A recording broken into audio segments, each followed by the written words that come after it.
हमारे जो भाई तेलुगु देशम पार्टी में बैठे हुए हैं, अगर नायडू आपकी बात को नहीं सुनता, आप निकल जाओ पार्टी छोड़ के। आप कुछ नहीं कर। नायडू जाकर फडणवीस से बड़े गले मिले, पप्पियां लिए थे उसको।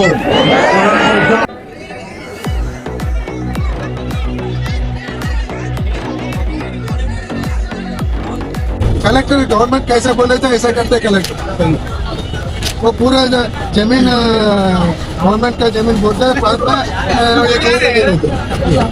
हम जद्दोजहद करें अपने हिस्से की, जो मंजूर होगा अल्लाह को, अल्लाह ने जो मुकद्दर लिखा होगा वही होने वाला है। तो नाउम्मीद होने की कोई जरूरत नहीं है। और हुकूमतें बदलती हैं, 5 साल से ज्यादा इनकी औकात नहीं है। मजहब का मामला है, ये कौम मिलत का मामला है। आजकल की बुनियाद पर सुप्रीम कोर्ट दोबारा बाबरी मस्जिद जैसा फैसला मुसलमानों के हक में, ये काले कानून को वापस लेने के हक में गवर्नमेंट ऑफ इंडिया को बताना है। तो ये तमाम चीजों को कानून जिस तरह से पेश कर रहा है, इसका एक अच्छा सा नाम भी दिया है कि उम्मीद बिल, उम्मीद एक्ट।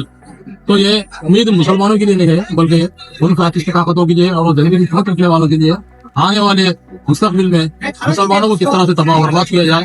तो ऐसी जो उम्मीद वो लोग ख्वाहिश कर रहे हैं, तो उनके लिए उम्मीद मिल रही है।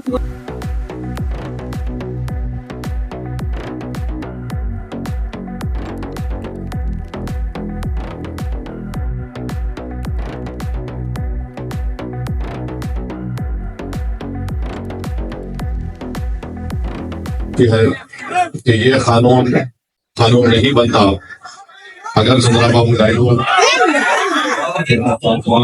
नीतीश कुमार, कुमारस्वामी, अजीत पवार और पवन कल्याण, ये लोग अगर बीजेपी के इस लाजमी बिल की मदद नहीं करते तो आज ये कानून नहीं बनता। मेरी आपसे गुजारिश है कि आप कभी भी मत भूलिए चंद्रबाबू नायडू को, पवन कल्याण को, नीतीश कुमार को, चिराग पासवान को, कुमारस्वामी को, अजीत पवार को और जयंत चौधरी को। और आप अपने जमहूरी तरीके से जब कभी भी आपको मौका मिलेगा आंध्र प्रदेश में, आप चंद्रबाबू नायडू को हराइए। पवन कल्याण इनका दिमाग ठिकाने वाला नहीं। और हम शुक्रिया अदा करते हैं जगन मोहन रेड्डी का इस बिल की मुखालिफत में वोट दिया, और उन तमाम सियासी पार्टियों का शुक्रिया अदा करते हैं जिन्होंने इस बिल की मुखालिफत में वोट दिया। कानून ऐसा बनाया गया है कि मिसाल के तौर पर आपको समझाने के लिए, यहाँ पर करनूल में वो गुंबद की दरगाह है और वो आसार खदीमा का भी उसमें रोल है। अब जब से ये कानून बन चुका है, वक्फ उसका मालिक नहीं है, ASI उसका मालिक बन चुका है। हम चंद्रबाबू नायडू से पूछना चाह रहे हैं कि आपने कितना झूठ बोला आंध्र प्रदेश की आवाम को कि कुछ नहीं होगा। तीसरी बात यह है कि गवर्नमेंट किसी भी मस्जिद को, दरगाह को, खानखा को आपसे छीन सकती है। आप इस खुशफहमी का शिकार मत रहिए, नहीं हमारे पास है ये है। गवर्नमेंट कुछ भी सेक्शन 3C उठाकर पढ़ लीजिए आप, और फिर इसमें ऐसा कानून बनाया गया कि लिमिटेशन का कानून लागू कर दिया गया। आप लिमिटेशन का कानून उस पर लागू कर दिए। RSS यही चाहती है कि इस मुल्क में उनके पास एक लिस्ट है उन मस्जिदों की, दरगाहों की, खानकाहों की, वो उसको हासिल करना चाहते हैं। और चंद्रबाबू नायडू और पवन कल्याण ने RSS के एजेंडे को सामने बढ़ाया है और RSS को इस मुल्क के सेकुलरिज्म को खत्म करने के लिए, इस मुल्क के आइन को, कॉन्स्टिट्यूशन को कमजोर करने के लिए चंद्रबाबू नायडू ने बीजेपी का साथ दिया। आंध्र प्रदेश में यकीनन तरक्की होनी चाहिए, मगर चंद्रबाबू नायडू आंध्र प्रदेश की आवाम को झूठ बोल रहे हैं। मैं अमरावती के लिए कर रहा हूं, चंद्रबाबू नायडू अमरावती के लिए नहीं कर रहे हैं, सिर्फ अपने खानदान और दोस्तों के लिए आंध्र प्रदेश की बलि लगा दिए दिल्ली में। कोई अमरावती का काम क्या हो रहा है बताओ आप। मगर अल्लाह का करम है कि हम देख रहे हैं कि इतने कम अरसे में 2024 में इलेक्शन हुआ, आंध्र प्रदेश की आवाम में अभी से चंद्रबाबू नायडू के खिलाफ गुस्सा पैदा हो चुका है। और मुझे यकीन है कि इंशाअल्लाह ताला ये गुस्सा और बढ़ेगा। और चंद्रबाबू नायडू को इलेक्शन, जब कभी भी लोकल बॉडी के इलेक्शन होंगे या अगर कुछ भी इलेक्शन हो, मेरी आपसे गुजारिश है कि आप इसका मौसर जवाब दीजिए। हमारे जो भाई तेलुगु देशम पार्टी में बैठे हुए हैं, अगर नायडू आपकी बात को नहीं सुनता, आप निकल जाओ पार्टी छोड़ के। आप कुछ नहीं कर सकते। देखो ये कानून मस्जिद को छीनने के लिए बनाया गया, ये कानून दरगाहों को छीनने के लिए बनाया गया, ये कानून खानकाहों को, कब्रिस्तानों को छीनने के लिए बनाया गया है। जब तुम्हारी और मेरी पहचान मस्जिद से है, इख्तिलाफ हो सकता है, मैं आपको दूसरी पार्टी में होंगे, मगर जब बात शरीयत की मस्जिद की आती है तो मैं आपसे अपील कर रहा हूं कि आप बेखौफ दीजिए और पैगाम दीजिए कि आप कभी भी संविधान पर, कॉन्स्टिट्यूशन पर, शरीयत पर, मस्जिद पर कोई कॉम्प्रोमाइज नहीं करेंगे। मेरे भाई, मैं आपको बता रहा हूं कि चंद्रबाबू नायडू की तारीफ से क्या हो रहा है। कहना था उन्हें चाहिए करते हैं लक्ष्मी जुबैर अहमद साहब, प्रोफेसर लकीम तारीफ साहब, मौलाना बयान साहब, फौजी साहब, मोहम्मद अशरफ साहब, मेरे साथी ने कहा क्योंकि 9 मिनट बाकी है और नई निकले में गुस्सा कर रहे थे, गाली दे रहे थे, उसका नाम गोपाल नायडू जाकर फडणवीस से बड़े गले मिले, पप्पियां लिए थे उसको। वहां पर मीरा रोड में, नया नगर में 7 बंगालियों को पकड़ लिया गया। एक का नाम महबूब और शमीम खान था, कंस्ट्रक्शन वर्कर थे, थाना डिस्ट्रिक्ट में पकड़ लिए। उसके बाद और 3 को पकड़ लिए। उसके बाद मियां बीवी को पकड़ लिए, फजल, मदल और तस्लीमा को।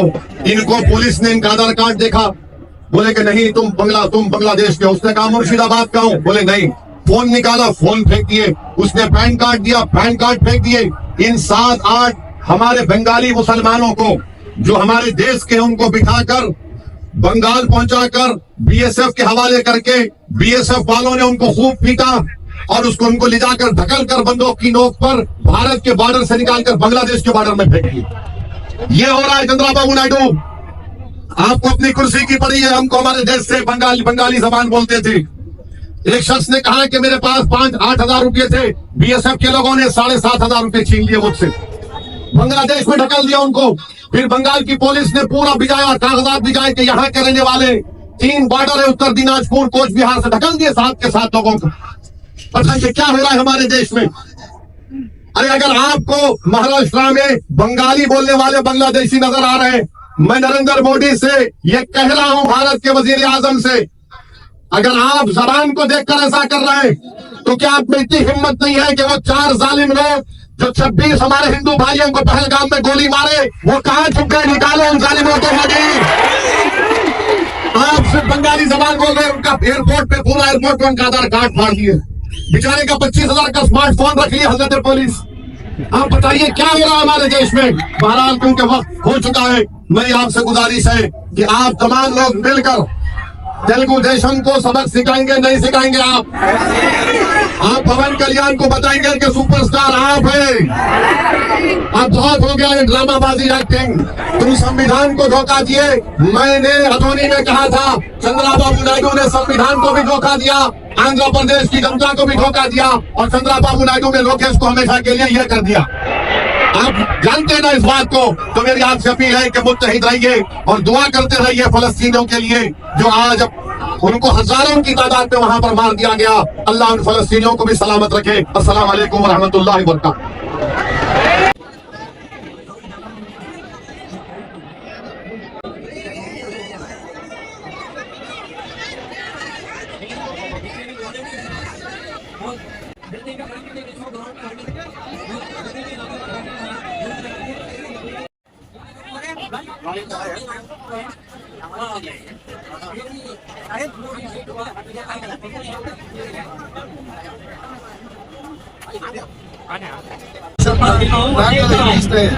वो वोट में नॉन मुस्लिम कैसे रखकर काम करते। तो क्या भी प्रॉब्लम आए तो वोट प्रॉपर्टी के अभी वक्त ट्रिब्यूनल है, तो वो ट्रिब्यूनल लिखने के कलेक्टर को पूरा आवर्स दे दे। तो कलेक्टर गवर्नमेंट कैसे बोले थे ऐसा करते कलेक्टर।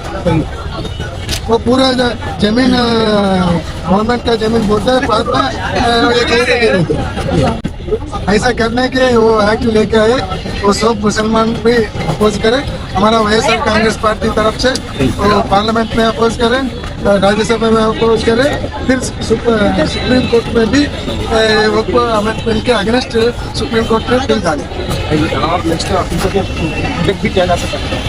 फ्यूचर में कौन सा प्रोग्राम ले लेता, अगेंस्ट अमेंडमेंट बिल कौन सा प्रोग्राम ले लेता, कौन सा फाइटिंग करे तो हमारा पूरा वैएसआर कांग्रेस पार्टी के साथ है। कोई फाइट करने के लिए जेल भी जाने के लिए रेडी।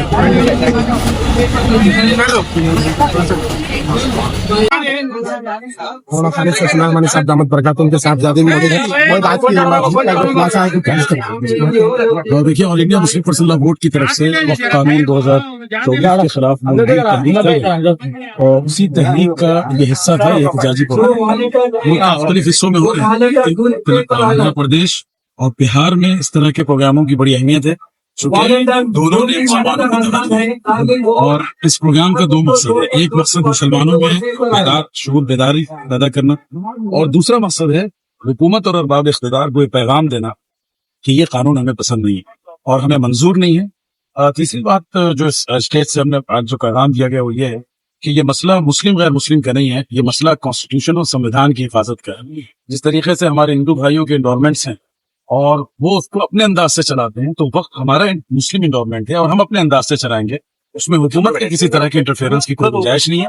ये इनके बाप दादा की दी हुई जायदाद नहीं है, बल्कि हमारे बुजुर्गों पुरखों का विरसा है जिसके मुताबिक बाद लोग मायूसी की बातें कर रहे हैं कि भाई अब तो हुकूमत उनकी है, कोई फायदा नहीं इस तरह के।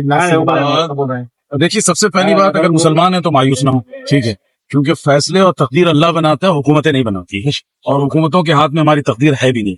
दूसरी बात यह है, अल्लाह ताला ने रिजल्ट का जिम्मेदार हमें नहीं बनाया, हमें स्ट्रगल का जिम्मेदार बनाया। अल्लाह ने हमें जद्दोजहद करनी चाहिए, हम जद्दोजहद करें अपने हिस्से की। जो मंजूर होगा अल्लाह को, अल्लाह ने जो मुकद्दर लिखा होगा वही होने वाला है। तो नाउम्मीद होने की कोई जरूरत नहीं है। और हुकूमतें बदलती हैं, 5 साल से ज्यादा इनकी औकात नहीं है। अगले 5 साल में आप इनको इनकी औकात दिखा सकते हैं अगर आप मुत्तहिद रहे और बाशूर। इंशाल्लाह जज़ाकल्लाह। हजरत को सलाम सुनाइए। सलाम। ये जो मौलाना खालिद सुलेमानी साहब के और भी तेज रात है तो उनसे भी इंटरव्यू लेंगे।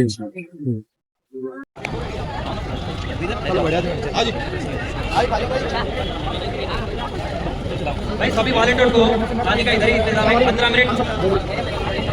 जिनका मकसद एक ही है कि इस मुहिम को कमजोर किया जाए। कैडर बेस्ड पॉलिटिकल पार्टी है जो इलेक्शन में कंटेस्ट करने से ज्यादा लोगों के हितों को दिलवाने के लिए जद्दोजहद करती है। हम हमारे उस 12 रियासतों पर ईडी के राइड के बाद अल्हम्दुलिल्लाह मुतहर्रिक तौर पर हमारा कैडर सारे हिंदुस्तान में all India Muslim personal law board की हिमायत में हम कमजोर हो गए। हमारी जद्दोजहद जारी है। ये तारीख इस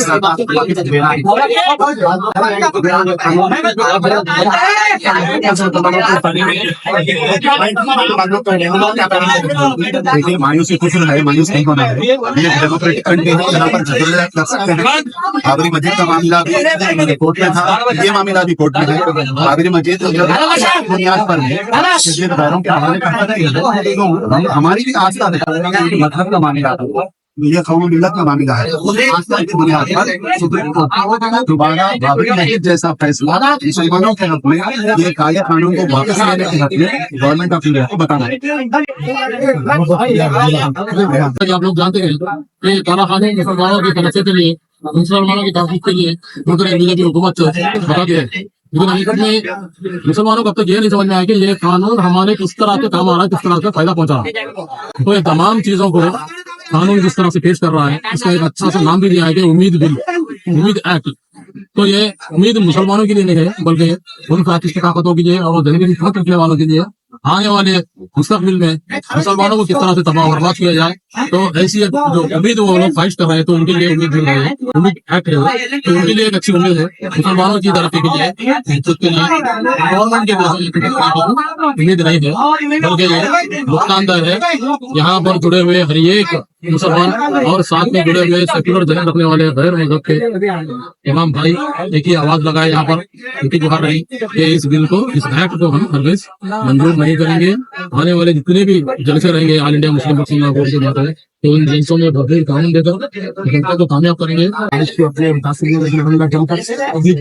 और प्रोग्राम अल्हम्दुलिल्लाह कामयाब हुआ, जैसा कि बता रहे थे। इंशाल्लाह सुप्रीम कोर्ट से अदल की इंसाफ की उम्मीद कर रहे हैं और जो भी फैसला से होने वाला है वो अदल इंसाफ के साथ होगा और कॉन्स्टिट्यूशन के मुताबिक होगा। हमारे मुल्क के आकांक्षी जो है इस फैसले में हिफाजत की जाएगी।